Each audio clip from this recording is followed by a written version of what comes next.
o bloco da figura desce espontaneamente o plano inclinado com velocidade constante em trajetória retilínea, desprezando-se qualquer ação do ar durante esse movimento.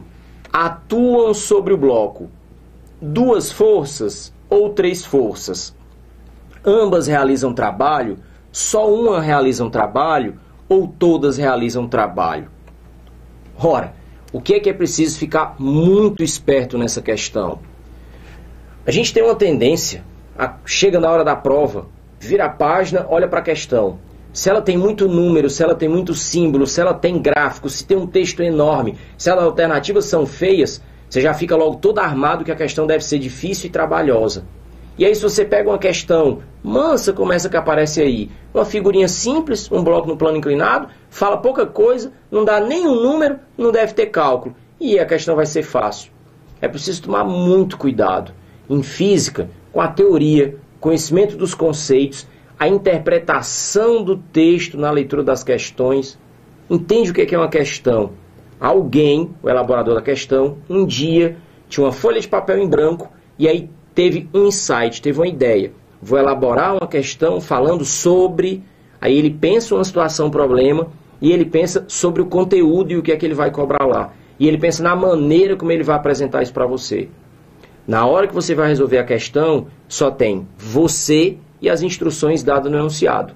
E ligando as duas coisas com a resolução, tua leitura e interpretação, tua memória e o teu raciocínio. Então, é preciso tomar muito cuidado com o que vem escrito no texto e com as informações que ele quer passar. Vamos dar uma olhada na tela, começar desenhando as forças que atuam sobre o bloco. E vamos fazer isso a partir da figura e da interpretação do texto. Me escuta, mas não tira o olho da tela.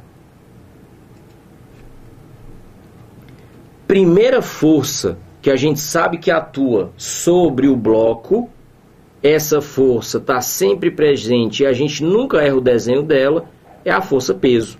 O peso que aponta vertical e para baixo. O detalhe é que foi dito no texto que o bloco desce espontaneamente o plano inclinado.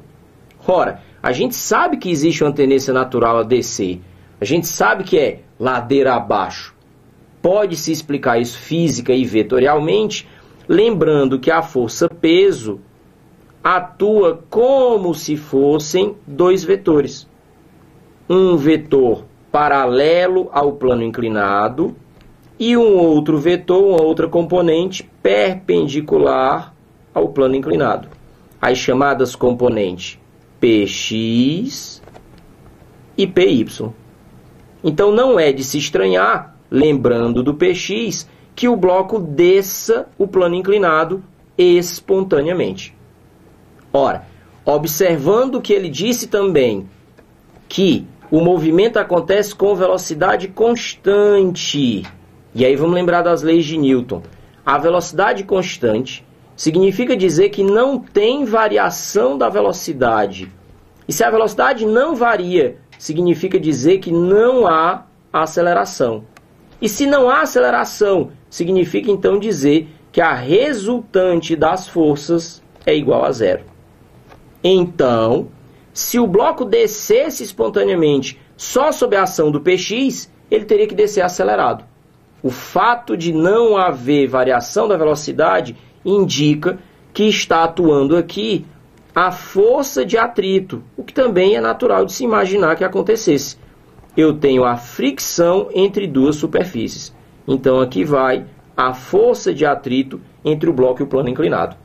Não se pode esquecer também que o Py cumpre a função de comprimir o bloco contra a superfície do plano inclinado. E se o bloco empurra o plano inclinado empurra o bloco.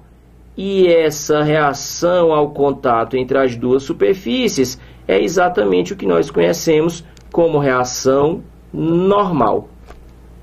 O que eu quero que você observe é que o plano inclinado, então, exerce duas ações sobre o bloco.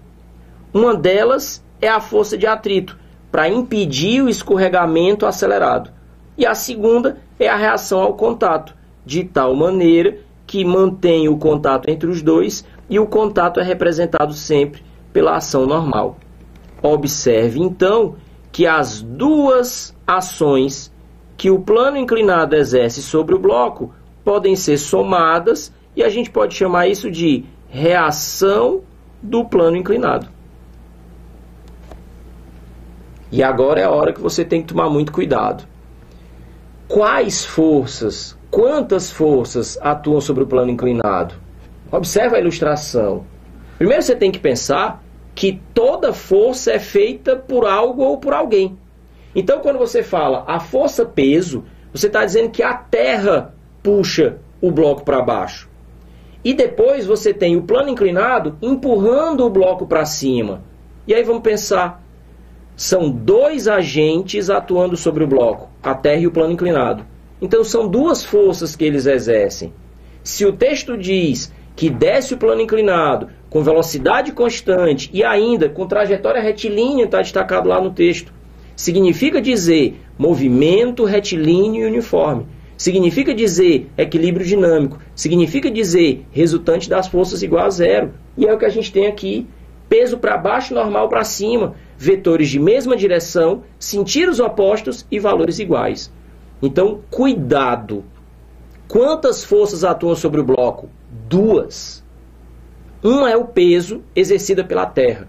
E a outra é essa reação do plano inclinado. E Delfrânio, mas então não tem normal e não tem atrito? Então não são três forças? E é aí onde a gente precisa tomar cuidado. É o que se chama de paradigma. Paradigma é o padrão, é o modelo que se estabelece. Quando a gente estuda mecânica na sala de aula, normalmente você estuda contato entre os corpos e fala de força normal, e depois tem um capítulo separado para estudar força de atrito, como se fossem duas forças diferentes.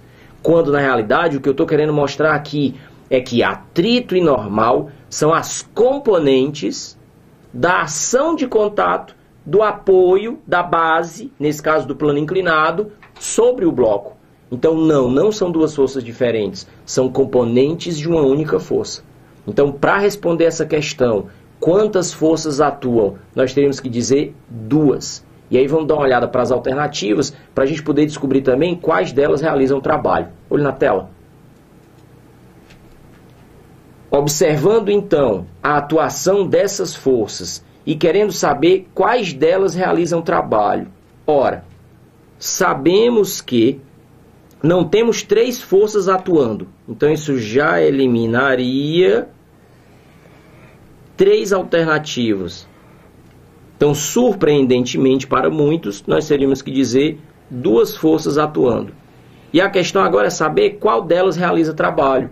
Ora, lembra que trabalho equivale à variação da energia cinética. Esse é o chamado teorema da energia cinética. O detalhe é que nessa questão o movimento acontece com velocidade constante, significando que nesse caso não existe variação de energia cinética. Logo, também não teremos trabalho. Detalhe é que, como nós vimos, são duas forças atuantes. O peso, que faz com que o bloco desça espontaneamente, e a reação do plano inclinado sobre o peso, que nós chamamos R de PI, reação do plano inclinado. E como vimos, são duas forças que se equilibram. Ora, o que está acontecendo é que o peso arrasta o bloco para baixo e tende a gerar um movimento espontâneo que faria com que ele acelerasse, com que ganhasse energia cinética. O trabalho do peso é positivo. Entretanto, nós temos a reação do plano inclinado que é contra esse movimento. Então, realiza trabalho negativo. Podemos interpretar matematicamente que o trabalho exercido pela força-peso tem o mesmo valor do trabalho exercido pela reação do plano inclinado. Agora, são valores iguais, mas sinais contrários. Enquanto que um é trabalho motor e tende a fazer com que o objeto acelere, o outro é trabalho resistente e tende a retirar a energia cinética do corpo. Quando os dois têm valores iguais e sinais contrários, por isso que nós temos no final o trabalho restante igual a zero. Então precisamos dizer que ambas as forças realizam trabalho. E aí a gente pode finalizar lembrando que, pensando em termos das componentes, e aí fica bem claro de você entender quem realiza trabalho e quem não realiza. Toda força perpendicular ao deslocamento não tem realização de trabalho. E aí, se a gente pensar em termos das componentes, tá? E aí então nós teríamos o PY e a normal atuando perpendiculares ao movimento de descida. Então, em termos de componente, a normal não realiza trabalho, o PY também não. E aí agora fica ainda mais claro de entender por que a velocidade não aumenta. Quando você olha para as componentes, o Px e a força de atrito. O Px tende a fazer a energia cinética aumentar e a força de atrito tende a fazer a energia cinética diminuir. Se os dois se equilibram, os dois têm valores iguais. Então, o Px fazendo trabalho motor e a força de atrito fazendo trabalho resistente. No final das contas, nesse caso, havendo equilíbrio, trabalho resultante nulo. Agora, não esqueça, componentes de força são argumentos, artifícios matemáticos para a gente explicar as situações em física. Na realidade, as componentes não existem. Quando a gente fala, porque o peso é como se existisse uma componente X e uma componente Y. Olha a linguagem, é como se existisse. Mas na realidade o que existe é uma força, o peso, a atração exercida pela Terra, vertical e para baixo. Quando a gente fala, o plano inclinado exerce uma reação vertical para cima. É isso que o plano inclinado faz, ele empurra o bloco para cima. Mas isso é como se fosse uma força de atrito impedindo o escorregamento e uma força normal para manter o contato entre os dois. Como se fosse. Mas você não tem as componentes. O que você tem são apenas as ações das forças. Nesse caso, então, 2. Nem 3 e nem 4. Fique esperto.